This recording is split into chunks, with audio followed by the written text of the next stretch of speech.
선거 전략을 말씀드리겠습니다. 이번 선거는 결국 두 후보의 삶 자체가 선거 구도라고 생각합니다. 김문수 후보는 여지껏 공정하게 그리고 더 많은 사람을 위해서 낮은 곳에서 살아왔습니다. 이재명 후보는 자신의 이익을 위해서 사사로운 삶을 살아왔습니다. 따라서 개헌만 하더라도 이재명 후보는 아무런 희생 없이 본인을 위한 개헌, 권력도 본인을 위한 독점 권력을 이야기하고 있습니다. 김문수 후보는 개헌도 권력을 내려놓는 개헌, 권력도 국민을 위한 권력, 그리고 권력을 나누는 권력. 모든 면에서 두 후보의 삶 자체가 선거의 구도이고 우리 후보의 경쟁력이기 때문에 앞으로 그런 후보의 경쟁력을 알리는 데 집중하겠습니다. 그런 후보의 삶을 알리는 것은 2030 중도층 따로 구분할 필요가 없다고 생각합니다. 결국 이재명 후보가 지금은 이재명이라고 이야기하지만 이재명 후보가 집권하게 되면 자신을 위해서 모든 권력을 집중해서 결국은 대한민국은 지금에서 과거로 돌아가게 될 것입니다. 이재명은 본인을 위한 삶을 살았기 때문에 대한민국을 단 한 걸음도 앞으로 전진시키지 못할 것입니다. 그러나 김문수 후보가 지금까지 살아온 것처럼 낮은 곳에서 약자들의 눈물을 닦은 것처럼 이제 국민들의 눈물을 닦으면서 그리고 미래로 나아가는 권력구조 헌법 개정을 통해서 대한민국의 미래를 그릴 수 있다. 결국은 그 삶 자체가 구도로서 말해주지만 김문수가 말하는 삶과 권력구조, 개헌 그 모든 것이 결국 미래를 가리키고 있고 이재명이 말하는 모든 것은 결국 과거로의 회귀를 말하고 있습니다. 그것을 대비시켜서 집중적으로 홍보할 생각이고요.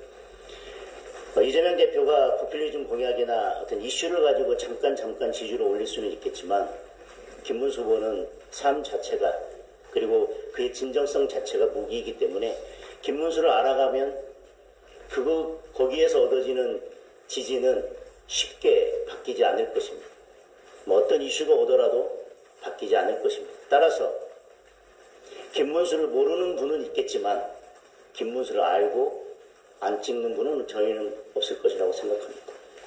그게 저희의 선거 전략이고요. 앞으로도 그런 선거 전략을 가지고 계속 선거운동을 해나가도록 하겠습니다. 이재명 후보가 지금 여러 말 실수들을 하고 있는데 지금 국민들의 가장 큰 관심은 먹고 사는 문제입니다. 삶, 경제입니다.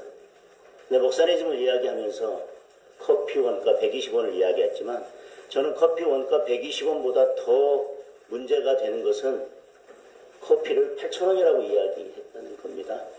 지금 소상공인 자영업자들 어느 분이 지금 커피를 8,000원에 팔 수 있습니까? 법화로 호텔에서만 커피를 드셔서 그렇게 말씀하셨는지 모르겠지만 원가 120원보다 더 황당한 것은 8,000원짜리 커피를 이야기했다는 겁니다. 법화로 호텔에서 먹기 전에는 8,000원짜리 커피를 일반 우리 시민들이 어디에서 구경할 수 있겠습니까? 그러니까 내 돈 쓰지 않고 그렇게 살아왔기 때문에 빚내도 좋다. 나라 국가는 어떻게 만들어도 괜찮다. 내 돈 아니니까 그냥 다 퍼줘도 된다. 빚내는 게 뭐가 문제냐라고 이야기하고 그렇게 빚내서 돈 풀었는데 그게 잘 돌아가면 나라 경제가 살 건데 그러다가 안 돌아가면 또 어쩔 수 없지. 이렇게 말씀하시는 거 아니에요? 돈 풀고 돈이 돌게 할 건데 안 돌아가면 뭐 어쩔 수 없고. 근데 그거에 대해서 비판했더니 잘못을 인정하기는커녕 이해 못하는 국민들이 바보지. 국민들이 이해 못하면 그게 뭐 논쟁도 그럼 안 되고 아무 문제가 없는 거네. 이렇게 말하는 민주당을 보면서 국민들이 이재명 후보에게 어떤 기대를 갖고 국민의 삶을 바꿔주리라는 기대를 어떻게 하겠습니까? 저는 이 선거 과정에서, 토론 과정에서 이재명 대표의 모순점은 더 크게 드러나리라고 생각합니다. 오늘 기사를 보니까 뭐 그게 아직 확정된 것도 아니고 미국의 공식 입장이 나온 것도 아니고 트럼프 대통령이 보고된 것도 아니라고 하지만 주한미군을 재배치한다는 기사가 오늘 나왔더라고요. 그런데 이재명 대표가 예전부터 반복적으로 주한미군을 점령군으로 표현하고 있습니다. 그렇다면 이재명 후보가 대통령이 된다면 주한미군의 문제를 어떻게 할지, 미국과의 관계가 어떻게 될지 벌써 주식시장은 출렁이고 있습니다. 많은 분들이 우려하고 있습니다. 이게 먹사니즘을 표방하는, 그리고 대한민국을 책임지겠다는, 국민의 삶을 책임지겠다는 대통령 후보가 그렇게 가벼이 할 수 있는 말인지, 방위 분담 문제 이런 부분들에 대해서 우리가 확실한 입장을 견지하고 잘 풀어나가야 되는 것은 맞습니다. 그리고 잘 풀어나가야 됩니다. 그런 마당에 이렇게 말을 함부로 던져서 앞으로 닥칠 그런 문제에 대해서 어떻게 대비할지에 대한 고민도 없고, 그런 말 한마디가 우리 시장에 어떤 영향을 줄지에 대해서 전혀 관계없이 그냥 호수에 함부로 돌멩이 던지고 그 돌멩이로 어떤 피해가 발생할지에 대해 전혀 고민 없는 이재명 후보의 그런 발언들, 사고에 대해서는 국민들께서 이제 평가하시라고